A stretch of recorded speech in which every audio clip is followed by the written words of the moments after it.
What up, y'all? Welcome back to another episode of the Rolling the Bottom podcast. I'm your host, Zach Moyer. Hope you are doing well whenever you are listening to this one. Like I always like to say, NASCAR weekend in Walkin Glen wrapped up. We had all four series there. ARCA, Tristan McGee got the win. You know how old he was? 15 years old. Impressive. 15 years old. I think he was the second youngest driver to ever win an ARCA Series race. I believe he was 15 years in 5 days. Todd Gillen was the youngest driver ever to win an ARCA Series race. He was 15 years in 2 days, I believe. So, cool history for Tristan McGee. That tells me, it just shows the trajectory that the sport is going. Younger and younger, dude. It's going to be insane, We're seeing what Kyle Zillage can do at 19 years old, and that's super young, probably in the early 2000s, right? I know Dan Earnhardt, when he got in the Cup Series, he was 28. I mean, that was probably pretty young back then, We don't get guys that are in their early 30s or mid-30s going to the Cup Series, right? Well, the most recent example of that would be Josh Berry, who came to the Cup Series at age 33, and is very deserving of that. I think there's a good chance that we may see Brendan Queen, who's 27 years old, who's tearing up the ARCA Series, currently the ARCA Series points leader. He might be the next guy that goes from, starting, in a much older age and working his way up to the Cup Series, probably by his mid-30s. We'll see. It really depends if a team wants to, invest in him. But Brendan Queen's very talented as well. But really impressive for Tristan McGee.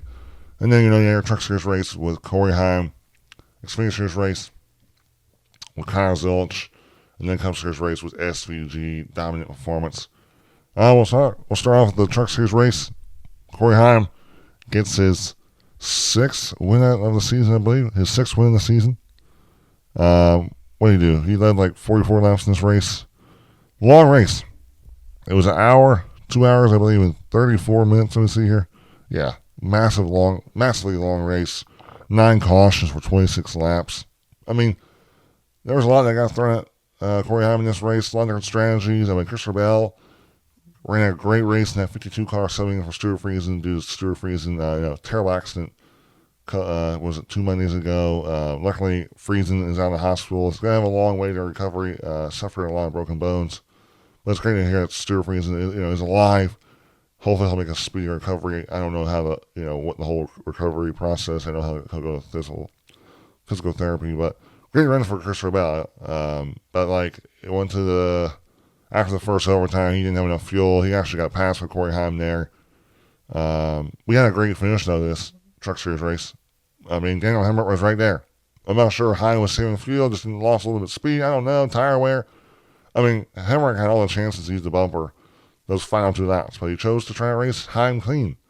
And you can say that's what cost Heim, not cost Heim, but cost Hemrick the chance to win. But I think Hemrick is showing the respect level to Heim. Respect him, because he easily, I think he was a younger driver in the field that really was hungry for a win. They want to use the bumper there.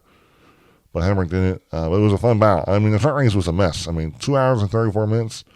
Long race. That was longer than the Cup Series race. We saw some big wrecks in this race. We saw, Jack Wood was going through the S's and just lost it there and hit the guardrail. There's no sacred barriers, around this track. There's certain areas there's sacred barriers, but a lot of it's just guardrail. There were some massive hits with those entering the chicane. We saw Tanner Gray get turned by the 9-8. It was more of a misjudgment by Tanner Gray, but he got a massive impact. Huge hit, but he kept it rolling though, but he was done for the day. I don't know who else. Tony Bragdinger, she got an engine failure. She was up in flames. Scary, scary wreck. I would have to just scroll and figure out what else I was missing in this race. But just multiple wrecks, multiple restarts. But no, Corey Heim showed why he is the best guy. He is the number 1 Truck Series driver this year. I really hope that Corey Heim can, just finish it off, right? He deserves the championship. He's been in the Final Four the past 2 years and just, it just hasn't worked out. I would say 2023 was the year where he got turned and wrecked by Carson Hocevar, and then Heim was mad at Carson, took out Carson. We saw that was also one of the worst truck races ever because it was just a bunch of restarts and crash festing. But then last year, he just didn't have the truck. He was fast, but he wasn't as good as Ty Majeski. I hope this is the year that Corey Hunt can get that win. Because I don't know, there's a lot of talks. Kane Honeycutt. Kane Honeycutt lost his run in these motorsports because of, I guess he told the team that he signed an agreement, and it sounds like he signed a new contract for 2026 with Tricon Garage. Now, of course, Heim's not leaving Tricon because he's not good enough. There might be a good chance that maybe Heim's taking over. I don't know where he's going, because it sounds like Jiggins Racing is not going to get him a ride because of, I guess, some beef that Heim and Gibbs had back in ARCA. And it sounds like 2011 is going to give Riley Herbst another year in Cup. I'm not sure what's all going on with that kind of stuff. And all the stuff with the lawsuits and stuff. Technically, I mean, if they want to run Heim a full-time open car, I guess it could. I think you can run a fourth open car. I'm not exactly sure. I forget about that one rule. But no, congrats to Corey Heim. We'll look at our top 10 finishers. First was Corey Heim, of course, won stage 1, finished 4th in stage 2, had 44 laps. Second, Daniel Hemrick. Third, Giovanni Ruggiero. 4th, Christopher Bell. 5th, Tyler Ankrum. 6th, Sammy Smith. 7th, Ty Majeski. 8th, Connor Zilic. 9th, Matt Mills. 10th, Lane Riggs. Yeah, I gotta say, Connor Zilic in this race, he looked like he did definitely, his truck was not that fast. Didn't have the speed it probably needed, but he was, making all those passes just with his ability. He got taken out there, I think it was final lap of stage 2 by Jake Garcia, and he got some damage there. Really, I don't think that damage really hurt him that bad. He just lost a bunch of spots and then couldn't gain it all back. Had to run kind of a different strategy to try to help him out there. So it's kind of disappointing there. Rochester Ruth had some mechanical issues, some electrical issue, I believe. Also, Kyle Busch was in this race, but had a steering issue, it sounded like. Parker Kleeman was in this race, had some, I guess we'll see here, what does it say? Suspension issues. So yeah, some big hitters. And this was Chris Buescher finished 22nd in this race. He was also in this race, and I don't even think he was just kind of like a no-show. I totally forgot about him. I thought he would have been a contender in this race because of his road course background, but I don't know if the truck wasn't there for him and he didn't have the speed. I don't know. But it was fun to see a lot of these Cup Series guys up there. It made it really fun. I know some people don't like the Cup Series drivers racing in the Truck Series because they're going to whip up on the field, but I thought it had a big extra mix to it. I think it helps these Truck Series drivers. I think it makes the Truck Series drivers drive with a little more respect, knowing that there's Cup Series guys out there and knowing that they can't get away with just driving dirty around a Cup Series driver, because the Cup Series driver ain't going to take that type of crap, I don't think. Now, we're going to Richmond, and with Richmond, it's the regular season finale. Shout out to Toby Christie. Here's the playoff format I am using. I'm not sure I'm going to use the same one, because usually I think the Craftsman Truck Series X page usually posts a graph I can post. But right now, 10 spots. Currently the battle right now is Jake Garcia has the final spot, plus 11. Ben Rhodes is minus 11. Giovanni Ruggiero is minus 21. And Tanner Gray is minus 69. I would say from Tanner Gray in 13th minus 69, and everyone else the whole way down is all in must-wins. I think there's a lot of things that can happen at Richmond with Giovanni Ruggiero and Ben Rhodes. They can definitely both point themselves in. But also, who knows with Jake Garcia? If he has a mistake, that's going to open it up for Ben Rhodes and Giovanni Ruggiero, because Kenny Honeycutt is in 9th. He's plus 65. He's probably not going to lose 65 points in one race. And a lot of this all opened up because most likely, Stuart Friesen would have had one of the spots, but because of him being out of the truck, his playoff spot is taken away. Actually, Kenny Honeycutt's going to actually drive the 52 truck in the playoffs. I actually think that 52 truck is fast. It's a good truck. I think Kenny Honeycutt, very talented guy, young talented guy. I actually think could do something in that truck in the playoffs. But yeah, I'm excited for Richmond. I'll be in Richmond. And I'm looking forward to telling you what I'm going to be doing in Richmond when I get to the end of the video. But that was a Truck Series race, not in super detail, but I want to try to keep the podcast going. I don't want to spend too much time on Trucks or Xfinty. because I want to get the Cup Series race, the bread and butter of that. Now the Xfinity Series race. Boy, do we have a lot to talk about in this one. Mainly near the end of the race. But Connor Zilisch gets the win. It's his 7th win of the season. I mean, this whole race, they threw a lot at him, different strategies. He was bound with SVG, had some conflict with Austin Hill. It's impressive how good Connor Zilisch is on these road courses. Just the way his car control is special. And he's, we have talked how special Connor Zilisch is, but his car control, his maturity, the ability to know that, okay, I may have lost some spots here because of a untimely caution. I'm not going to push it. I'm not going to freak out. I'm just going to take my time and make my passes. And that's what he did. I know there was an incident with there with SVG. I guess they were kind of blaming it. SVG didn't give, Zilisch room there. I think that was just more a racing deal as well. Right now, Zilisch is also +7 up on Justin Allgaier for the regular season championship after this win. What Zilisch is doing as a rookie is it's awesome. It's impressive. Now we are, luckily Zilisch, the worst thing that came out of him falling off his car celebrating his win was a broken collarbone. That's really sad. It's terrible. Zilisch slipped on his the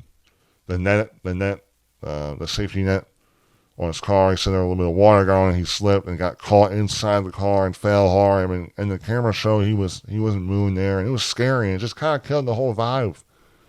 But luckily, his CTC scans were well. He was okay, besides a broken collarbone. Now the question will be, what happens? Xfinity doesn't race next weekend at Richmond. In 2 weeks, they'll race at Daytona. And at Daytona, you're not going to want to race, one, with a broken collarbone. But two, I mean, when you have any type of injury, you get a weight wreck there at Daytona, that's going to be even worse. I know SVG was talking about that he raced with a broken collarbone and put like a metal plate in there and they took it out at the end of the season.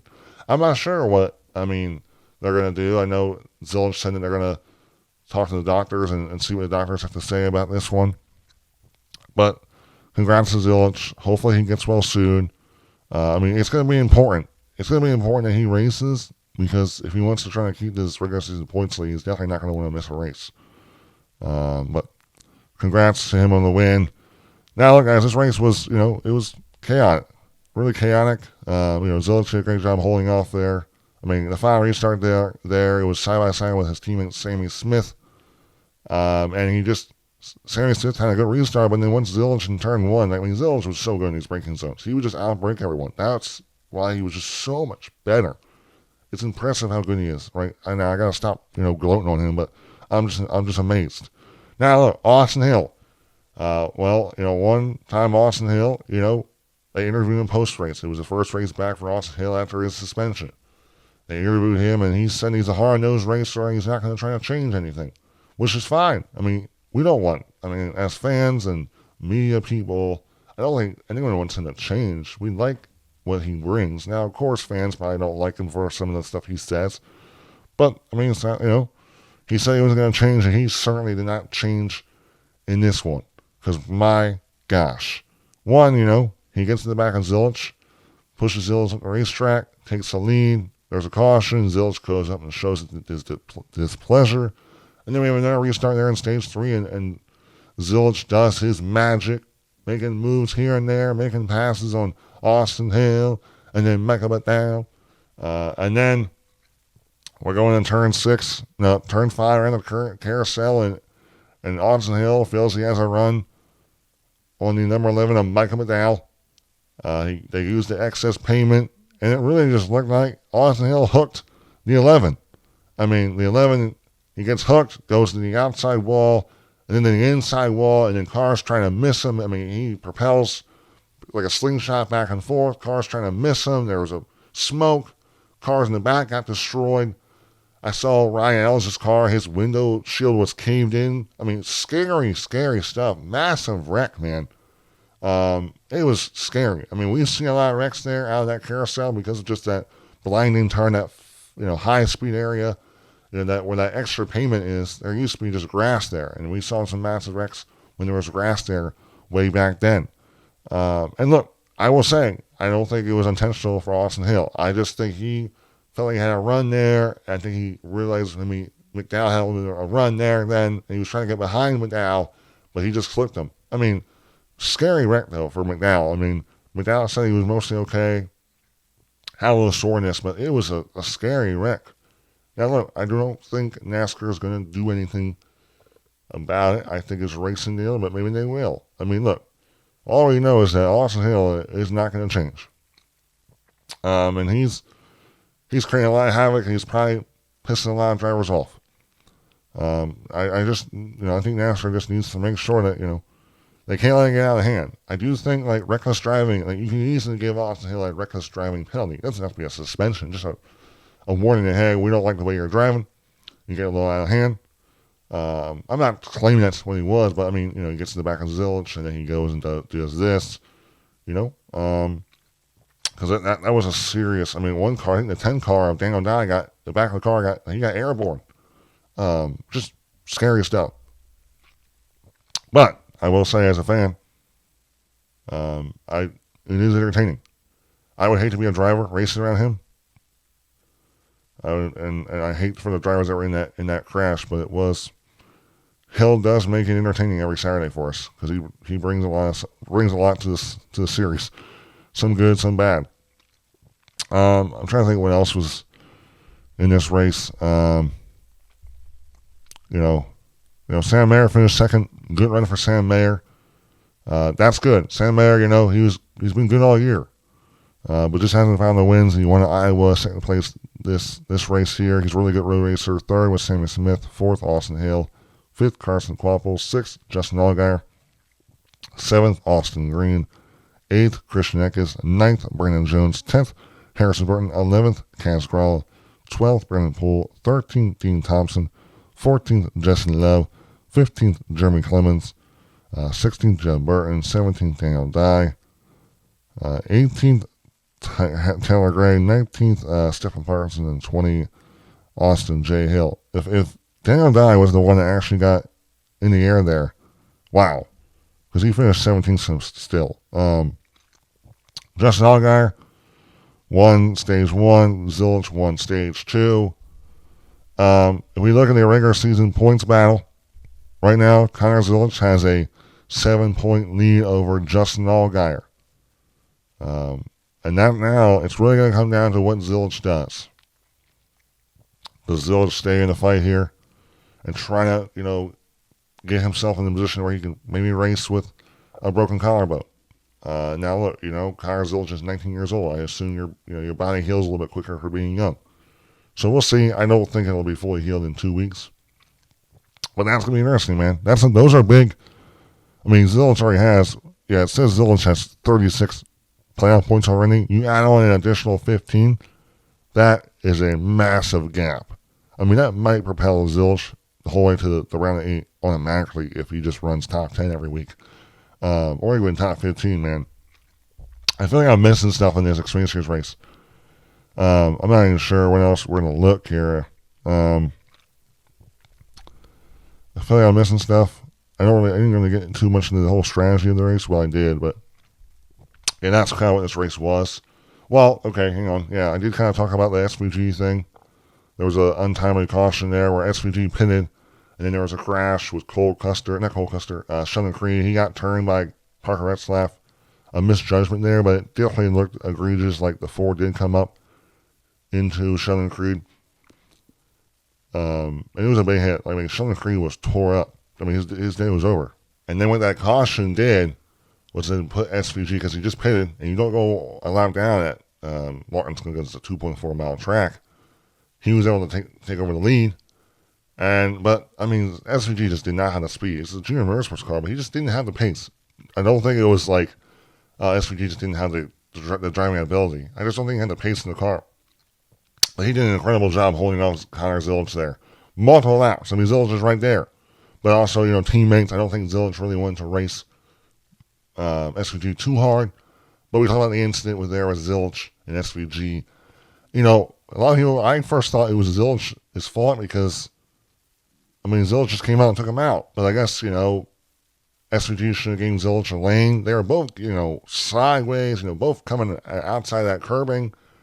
I looked at it more a racing deal overall. I just think, miscommunication. Didn't know they were 3 wide. It was also a hard place for spotters to see there, so they couldn't really help their drivers out there. But, when Zilich clipped SVG, it was a massive, massive impact SVG got hits the, rear ends the wall, and then he gets in the air a little bit. It was big. But luckily he was okay. But again, there was a lot in this Xfinity race. It was good. It was definitely probably the best race. Best overall racing. The track race was, I forgot to talk about it. There was some massive wrecks there in the chicane there, too. A lot of big hits. I don't know what it is, but I do want to bring this up. I'm a little bit curious and confused with, NASCAR, most tracks have a rule where you have to have a certain amount of safer barriers around the track. But Walkin Glen, for the longest time, just has these guardrails. Yeah, I guess the guardrails are, metal, and they're not it's not concrete, so they probably give a little bit when you hit the wall, but still it's a guardrail that you're hitting, not a safer barrier. There are certain areas that have safer barriers now and cushioning, but I don't know what the NASCAR standards are, because this is a NASCAR track. That's the only thing I don't really get. Well, it's been, multiple years. We've seen a lot of massive crashes, and there's still, guardrails all over the place, and there probably should be mostly safer barriers there, but I don't fully know it. The same thing with Indianapolis. I talked about this a couple of episodes. The Indianapolis episode, Indianapolis only has safer barriers in the corners of their turns.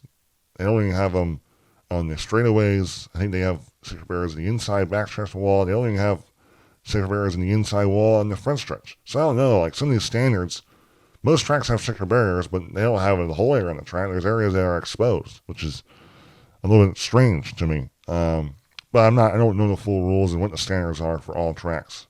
But that is the one thing I don't really get with Walkin Glen is they're raced around just guardrails. And the guardrails, they give a lot, but they're still in a guardrail. But yeah, there's a lot of big impacts in this race.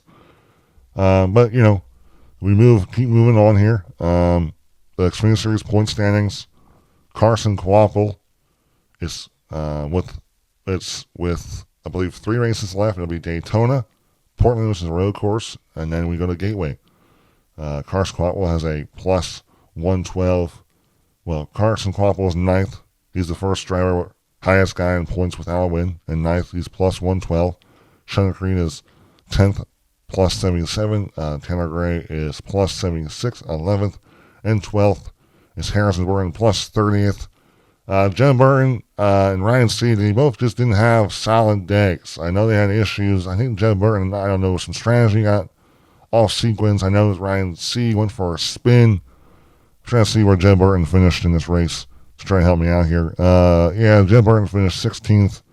Didn't get any play out. Didn't get any stage points. So right now, Harrison Burton, 30 points. It's with 3 races left, you can still lose that, but he's kind of a nice little cushion here that, of course now with Daytona coming up in 2 weeks, that's an easy spot for him to lose all those points. But I would say from Ryan C. and Jeb Burton, those 2 guys are probably safe enough that they can point themselves in. I would say from Chris Sheckes, who's minus 72, everyone else down will probably be in a must-win situation.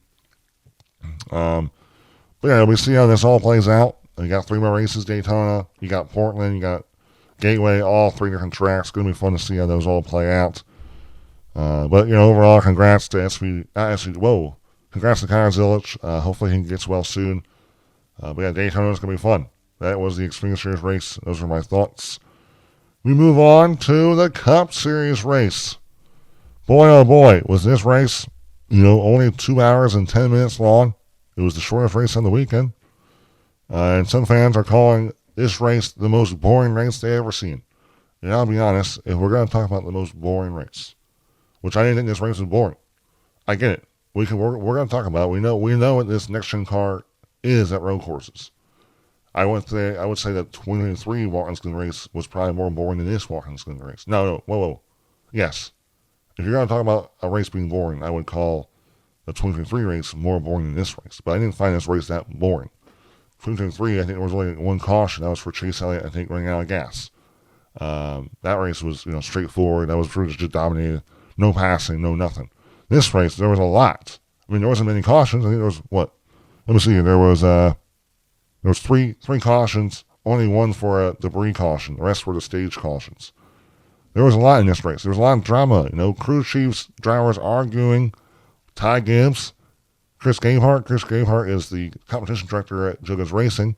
He's trying to help the 54 get in the playoffs, so they put him on the box. They're arguing over, and Gibbs thinks that the strategy is terrible, and even though he's not on the box, he doesn't see what's all going on. We have teammates running into each other. Michael McDowell gets into Carson Hocevar.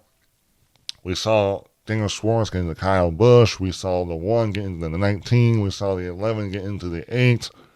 Just a bunch, We saw the 10 run in the back of the 21, push the 21. He spins out. We see different strategies. We saw the 24 get pissed off that he felt like the 88 was, laying off the gas and just running right behind the 24, right in front of the front 24, and just trying to burn out the 24 stuff because SVG knew he was faster than the 24. There was a bunch of stuff in this race. I understand that the racing wasn't that great. And of course, I could easily go here and tell us why there was no passing for the lead. It was just a bunch of strategy. There was no real racing. I get it. And we can easily do that. But this is what we got. And I get it. Complaining is not going to do anything. I think we all know what the drivers feel about the racing, and I know a lot of drivers were frustrated about the racing and the passing. But I thought this race was solid. No, it wasn't the best race ever. It wasn't the best Walkin Glen next gen race. No. But I thought it was a compelling race, and there was a lot that happened in it. But SVG gets the win. Congratulations, SVG. This is his 4th win of the season. He now has the most wins as a rookie of all time. All on road courses. This is his 4th consecutive road course win. I mean, just a dominant performance. His dad was here. He brought his dog, Ronald. That dog is a well-bred dog. SVG takes very good care of that dog, I gotta say. It was kind of cool. That's kind of weird. I'm not sure why I'm talking about his dog like that. But, I mean, it was kind of cool to see his dog. It's kind of cool seeing that dog all the time around him. SVG was it was the guy, a track that NASCAR Cup Series has been going for a long, long time. He just put a nice little clinic. He only led 38 laps. A lot of strategy played in that factor. He finished 8th in stage 1. He pitted right before both stages, man. I mean, SVG was so good that, the 24 car was blaming SVG for holding back and just running right in front of 24, trying to burn the 24 stuff out. Like, he was pretty much accusing the 88 of toying with him, man. There was a lot. There were some different strategies in this race. They were trying to distract the 88, but it just didn't matter, man. I thought tires mattered in this race, and SVG when he was on new tires, he was tearing it up. On the final restart, guys, on the final green flag restart, the final restart starting stage 3, SVG started 12th and worked the whole way up to first, and I don't know how many laps. I don't know, 5, 6 laps, 7 laps. Like, he could pass. Out of all the people that couldn't pass, he was passing. And that was just probably his skill set, his braking. He was out-braking guys, man. Look, it's impressive to see what SVG's doing. I got to see how many playoff points he has right now, but he has a ton. SVG has, if we look here, he has 22 playoff points. And those are valuable points. Everyone's talking about if we can get to that round of 12, if we can survive the round of 16, there's a round 12 there, and he could win that Louisville race. And right now, I think he's proven to me that, last year we saw SVG, he struggled on the road courses, right? He struggled. And I think that was because he just wasn't in the car that much. He wasn't able to really dial in. He talked about his post-race interview I watched, that right now, because he's in the car all the time, he's able to kind of perfect the setups, test the setups, iRace, all these kind of things. He's able to perfect his craft. And that's really what he wasn't able to do in the last year in the Cup car, because he was mostly focused on the Xfinty Series car. This year he's really able to just hone in on his skills, get better, know it works. What was interesting is SVG, they had a foot cam I know SVG ever since Chicago didn't want people seeing his foot cam because he didn't want his skill or his talent to be shown like that or anything to get learned from other drivers. I guess maybe he feels like it doesn't showing his foot cam and showing the way he uses the brake, the gas, the clutch isn't going to really make a difference to other drivers. It may, other drivers may learn stuff, but I know a lot of drivers say you don't really need to use the clutch anymore because of how big the brakes are. You don't really get wheel hops anymore. But that was cool. It's cool watching a guy like this. It's cool watching the way he works his feet and like the clutch. It's just so sick. That's just so cool. I'm not even sure where you start. I mean, stage one, it was the Blaney show. Blaney, I would say, was kind of dominating that race. SVG started off really close with him, but then would kind of gap SVG. I know SVG, I think, was talking about maybe he was saving up his stuff. Hamlin dropped like 8 spots from the beginning of the race. Custer dropped 3. Wallace dropped 2. I had that on my notes. Larson in stage 1 had brakes. They had like no brakes. This was on lap 6. Lost the brakes. Was in the garage, went like 15 laps down, but still ran the fastest lap in the race. So that's 1 point. He was in the garage. Some different strategy. SVG pitted with 3 laps to go with the 12. Everyone else pitted a lap before. We saw some strategy there. Then with it was the 17 stayed out, the 60 stayed out, and the 9 stayed out. Chris Buescher won stage 1, and then those 3 stayed out. And they were running a different strategy. We were like, okay, that next restart, we were going to get to see what these tires were made of. I mean, on the restart and start stage 2, I mean, the 9 car got put 3 wide. The 60 was able to actually take the lead over the 17 car. And he kind of was able to stretch out there, but then here comes the 88 car, SVG. I mean, they just got swarmed up. The 9 just got cooked. I don't know what the whole point of the strategy was. Hopefully, they were hoping they were going to keep their track position on the other tires. I believe they were on a 2-stop strategy, trying to throw a different strategy. I don't know how it all going to play out, but it didn't work out for them. The 9 ended up hitting the first one, but he ended up hitting. There was a wreck due to the 9. The 9 was so slow exiting the carousel that the 10 then was pushing the 21 because the 21 was getting held up by the 9. And the 21 went got spun out, got into that outside wall there, got some big damage. The caution didn't come out because of that, but it ended up coming out like a half a lap later because of the debris that 21 had. That just kind of showed the strategy didn't really work out there. So the 16, the 17, and the 9, they picked. And then the rest of that stage 2 was kind of straightforward. SVG led. Blaney was, second there. I'm trying to think where it all kind of, I think he stayed second there. I think Ross Chastain was up there in third. Bowling there, trying to get a pass by Blaney. Hard to pass, like we talked about. Wasn't much passing. What really has changed this entire flip this race, upside down, is when 88 chose to short pit stage 2, but then Blaney chose to stay out and run long. And I believe, Ryan Blaney won stage 2, excuse me. My bad. I'm trying to find where my notes are. We also saw at the end of stage 2, the 54 ran in the back of the 42, spun the 42 out around the carousel, and that was I don't know when it was. I mean, I saw the 42 he was kind of loose, and the 54 just kind of drove in the back of him and spun him out. The S's on that final lap of stage 2, we saw the 43 get loose, get contact from his teammate. Nemechek, the 43, lost it there. Almost went to the guardrail, saved it, lost a couple spots.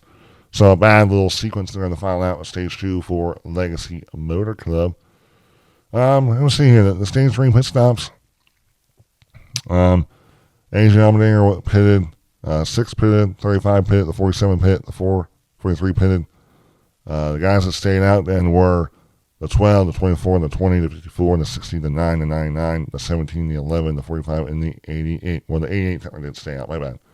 I think the 88 was the first one that didn't stay out. And that's what I talked about. SVG in the final restart of the race, the start stage 3, excuse me, was 12th. And he just worked his way up through the field. He ended up passing Blaney when Blaney was on the newer tires, Blaney was running a two-stop strategy. And once he passed him, I mean, he stretched the field out. And then it ended up in a couple laps later, Blaney pitted. And then a bunch of, the 20 car pitted. The 24 ended up hitting there. We ended up seeing the 19 run long. The 6 ran long. They're trying to throw these different strategies at the 88. But the 88, I mean, the pit crew did a good job. They didn't make mistakes. It was close off pit road between the 88 and the 1 there when they pitted. And then really for the rest of that race, I mean, Blaney, I think, was hoping, because Blaney, I think, Blaney pitted, Blaney pitted before the 88, of course. Blaney was hoping, because of your two-stop strategy, you come out on newer tires than what the 88 would have, and hopefully you would be able to jump them or, with the newer tires, past cars, because tires, I think, matter. But the 12 just never, was able to make passes. He was frustrated, talking about how much this car sucked on the radio. And that's what I think would allow SVG. Of course, he was really dominant, but I don't think the strategy just didn't work out for the 12. 19 ran long, and he was on newer tires, but, SVG, because I think SVG was able to stretch his lead out after passing the 12, because he was the first guy on the newer tires. I don't think the strategies just didn't work out for the people that were trying to be different than the 88. Now, I'm probably missing key parts of the strategy, and, I don't know how the 12 was hoping to get, in position to pass the 88, because I don't think the 12 was fast enough to pass the 88. I think he was fast. If he was in front of him, I think he would have had a chance. But also, I just think the 88, I talked about already, I think how good the 88 was on newer tires. I mean, he was hauling the mail on newer tires, man. Trying to think if there's really anything else. I know the Ford Drew had some more issues there. I know there's some more frustration there with Ty Gibbs and Chris Gabehart over the radio about how Gibbs was like, "This is a terrible strategy. I don't like it." And then Chris Gabehart comes back on the radio and kind of cusses out Gibbs and saying, "Yeah, I guess it's great, because Chris Gabehart was kind of going after Gibbs for saying how Gibbs thought this was a bad strategy. Well, Chris Gabehart has all the information, all the technology in front of him to know what strategy they're on. So a little frustration there, but I do like hearing that from Chris Gabehart. I mean, Chris Gabehart is competition director, and I think Chris Gabehart is trying to help Ty Gibbs out, trying to help Tyler Allen, who's a rookie crew chief for the 54, trying to help him out, and trying to get Gibbs in the playoffs. And I think, Gibbs is super talented, but I do think Gibbs I think he gets angry very quick. I think he has a hot head at times. I think he gets very frustrated, and I do think that actually hurts the 54. And now, he complains that when his car doesn't handle right, and I get that. I think Gibbs is a really, he has a short temper at times when things aren't going well. Because I think I would also look at like Bubba Wallace. When Bubba Wallace, that early in his career, wasn't doing great, you would hear a lot of that frustration on the radio.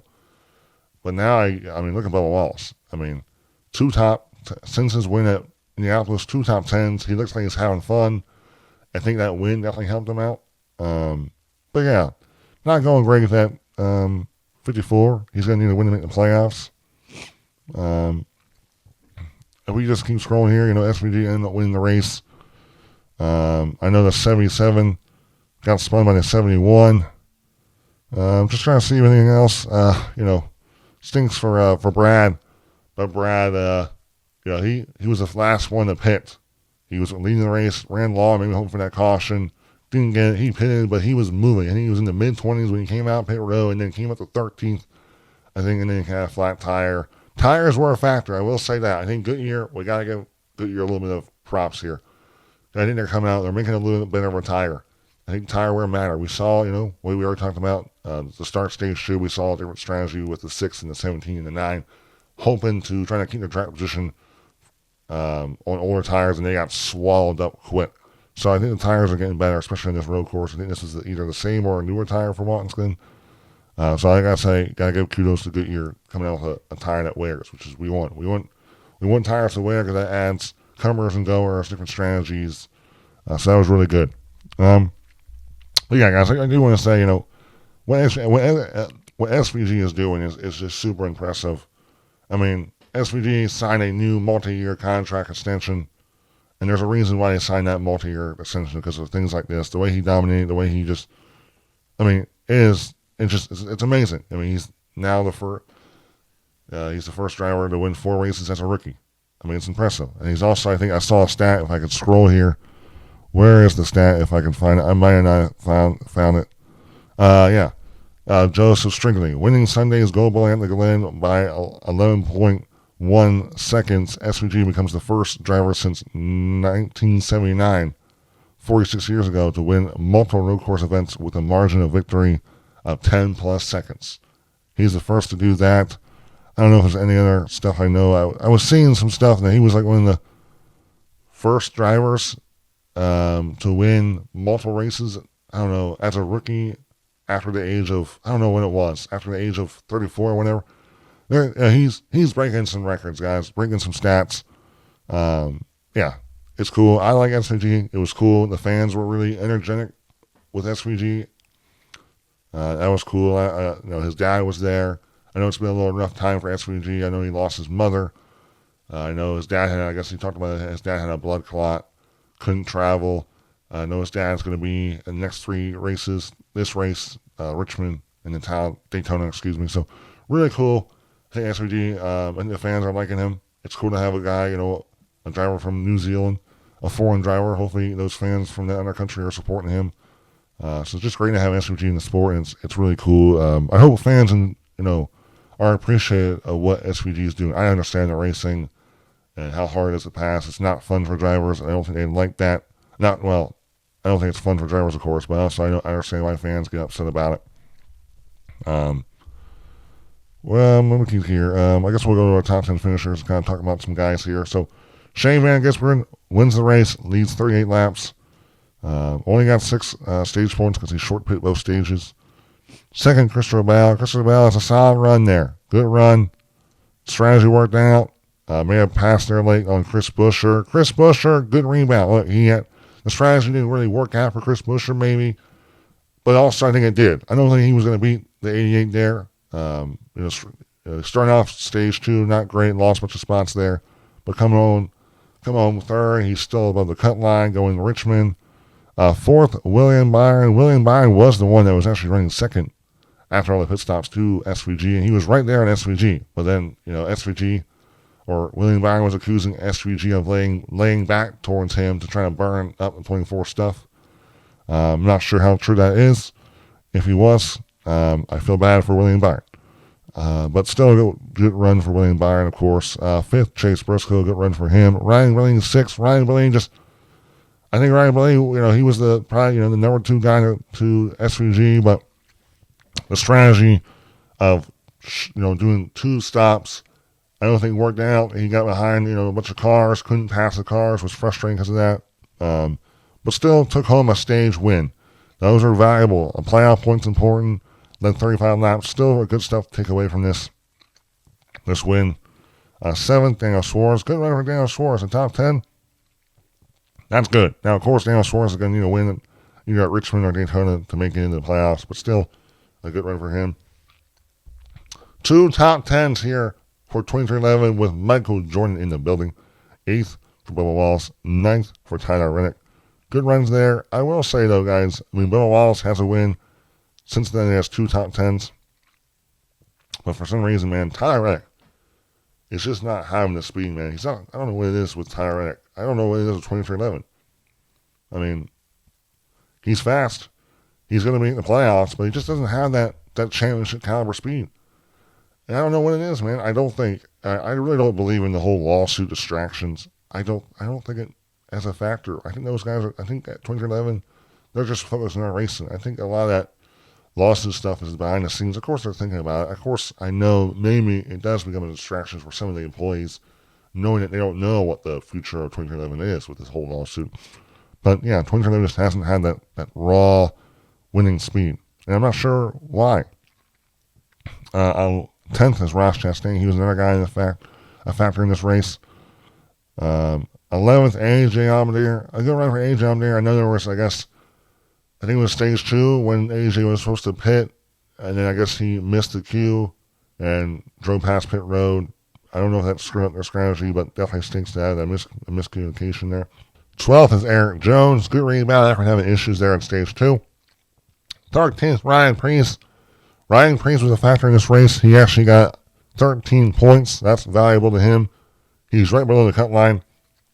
Out of the check there. I think he's still going to need. I know Preece is thinking about winning and coming up with Richmond, a track that he has a lot of familiarity with, if I could speak like that. It's going to be fun to watch to see if he can come there and win that race. Joining the guy on 14th, 15th, Austin Dillon. Solid run there for Austin Dillon. I know he's thinking about Richmond coming up here. 16th, Austin Cindric. 17th, Zane Smith. And 18th, Carson Hocevar. I saw that they had a nice little, looks like there was some respect given between both. At least Carson Hocevar. I gave up a spot with 5 laps to go to Zane Smith. We all know what happened last week between those two. Looking like there was some respect given there after, the 77 got into the 38. There was a lot of drama with that. I know Carson went up to him, Zane, post-race, and to let him know, this is what he said, hey, I know that doesn't make up for it, but you can expect that in the next couple of weeks, okay? And then he walked away. So I think Carson, that's a cool moment for Carson, I think. Maybe he's trying to say, okay, I'm not just one of those guys that's just going to run into you and not show maybe some understanding, maybe I apologize, right? I think this is showing that Carson's trying to show a little more respect back and not just showing this I don't care mentality. Because that's why, he knew that Zane was the better car at the end of this race and gave Zane the spot and not try to fight it and not risk, pissing Zane off or wrecking, getting himself wrecked. Because, I think Carson probably thought if he raced Zane hard, Zane was going to give it right back to him. And most likely he'd spin the 77 out. Not saying he was going to try and do it, but he wasn't going to let the 77 just boy him around there, I don't think. Keep moving on here. Michael McDowell, 19th. He was in the mix here, but just, strategy just didn't work out for him either. 20th, Alex Bowman. 21st, Noah Gregson. 22nd, Kyle Busch. Kyle Busch was involved in an incident there. Beginning of stage 3, he was 3 wide it was him, Denny Hamlin in the middle, and then Ross Chastain on the bottom lane in turn 7. I don't know if the TV booth was kind of blaming Busch. That Busch kind of pinned down on those two cars, but he didn't know it was 3 wide. Hamlin got into him, kind of tore up Kyle Busch's car and Denny Hamlin's car. Busch was in contention. They were in the top 10 at that time. Busch was, I don't know where Busch all finished in the stages here. Yeah, he finished, he got 6 stage points in stage 1 and 8 stage points in stage 2. So he was in the mix there, I think. Is that him? Wait, never mind. No, never mind. Wrong one. Busch didn't get any stage points. But he was in the mix there. I think it was got to do with the strategy. But yeah, Busch is going to need another guy that's going to need a win here, at Richmond. In Daytona, we know what kind of speed that RCR can bring. 23rd, Stenhouse Jr., 24th, O'Reilly Herbst, 25th, Denny Hamlin. We already talked about Denny Hamlin involved with that thing with Kyle Busch. Denny Hamlin just hasn't found the speed there on the road courses. And then 26th, Chase Elliott. Chase Elliott's streak of every single race this season in the finishing in top 20 is over. They didn't have a good start to stage 2 there. And I don't know, the strategy, what they were running didn't work out. Things probably just didn't work out for them. Maybe they didn't have the speed there. It is kind of surprising, though, a track that, you wouldn't expect Chase Elliott to run this bad at. And you would not expect Chase Elliott to run outside the top 20 at, for sure. This is a track he does it at. That was a cool streak, though, going for him. I don't forget how many races it was. I'll have to find that then, how many races it was. I forget how many races were in here. Well, I guess you would say it's 26 races in the regular season, so a 24-race streak of finishing in the top 20 is gone for Chase Elliott. 27th, Justin Haley. 28th, Ty Gillen. 29th, Cody Ware. 30th, Ty Dillon. 31st, Brad Keselowski. We talked about Brad Keselowski. He was, I think, going to finish top 10 with the way his strategy was working, but he had a flat tire come down, and that ended his day, finishing 31st. 32nd, John Nemechek. We talked about him. He was involved in two incidents, if I could speak. One with Ty Gibbs, and the other one, he just got loose, hit the guardrail on the outside, entering the chicane, coming up to the chicane. 33rd, Ty Gibbs. Ty Gibbs actually was doing an interesting strategy. I should have talked about this, but Ty Gibbs was actually one that pitted late. He pitted late in stage 3 in hopes that if there's a caution came out, that he would stay out because he would be on newish tires. I thought that strategy was smart. I mean, look, it killed his entire day, but he needs to win. Points don't do anything for Ty Gibbs. I thought that was a really smart strategy. That, who knows, we get a late caution there. He only would have had like a couple laps on his tires that, I mean, going and you would expect everyone else to pit because of how bad their tires are. It could have created something. I mean, there's a good chance I think Gibbs could have held off SVG. Maybe. But SVG was tearing up on new tires. 34th, Cole Custer. For 35th, Josh Berry. 36th, Catherine Legge. 37th, Josh Bilicki. 38th, JJ Yelly. And 39th, Kyle Larson. Kyle Larson had a brake issue. That's why he finished 39th, but still got the Xfinity Series fastest lap. We keep moving on here. The regular season standings.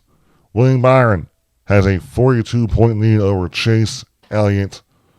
William Byron had a solid day. Chase Elliott didn't have a good day.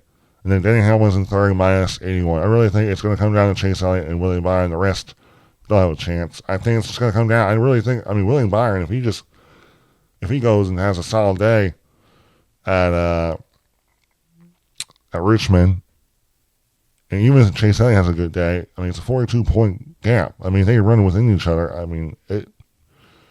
don't know how, 42 points is a lot of points to get in one race, so I don't know how it's going to play out. William Byron's sitting really well to get those 15 playoff points going into the next 2 races here. But we'll see how it all plays out.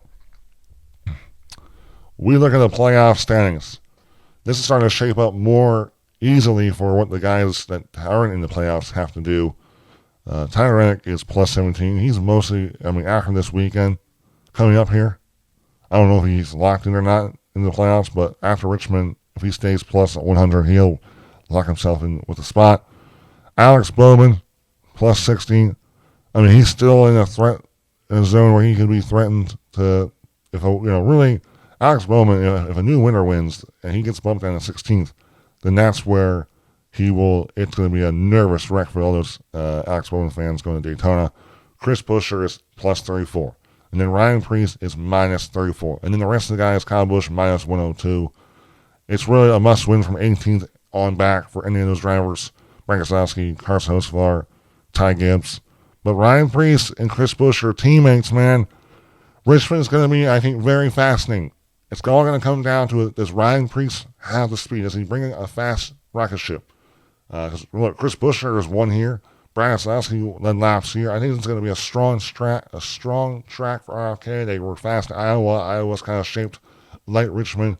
So it's going to be really fun and fascinating to see what all goes down at Richmond Saturday night under the lights. It should be fun. I'll be there to witness it. Looking forward to it.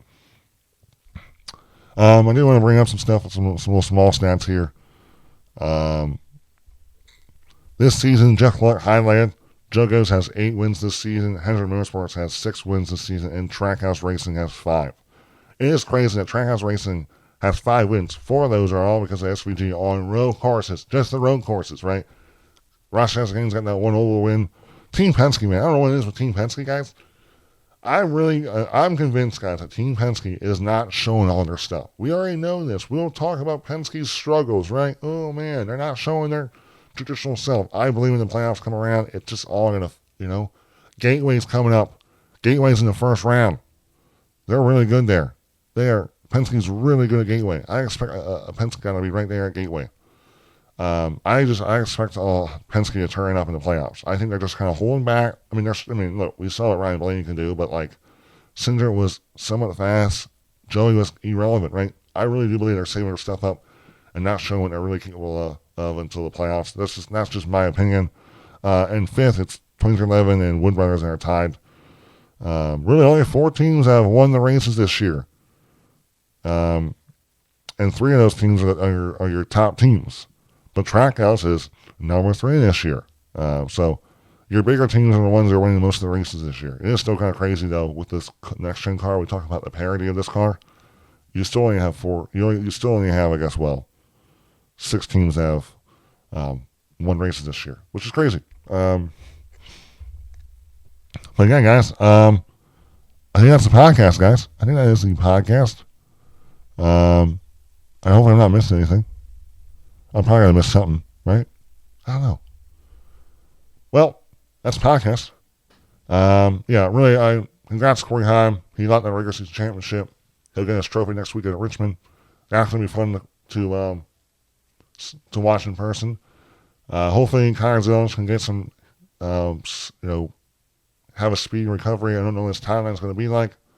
We'll see about penalties with Austin Hill. Is there going to be penalties? I don't think there will be.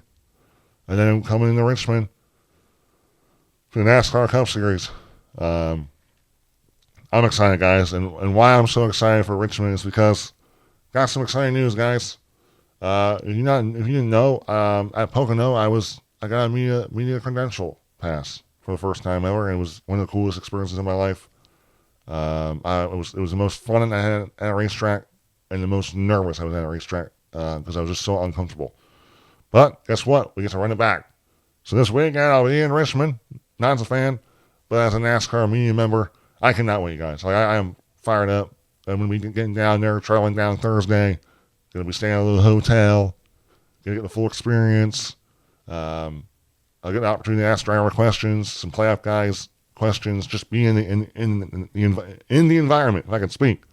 I'm excited, guys. I can't wait. I'll probably be nervous as crap, but yeah, if any of you guys are going to be down there, yeah, you see me in the infield, feel free to come up and say hi. Seriously, I appreciate the support you guys give me. If it wasn't for you, I'd probably don't get opportunities like this. So I really do appreciate it. It does mean the world to me. I didn't think that I would be in this position to get these type of opportunities to go and cover the great sport of NASCAR. It's a dream of mine.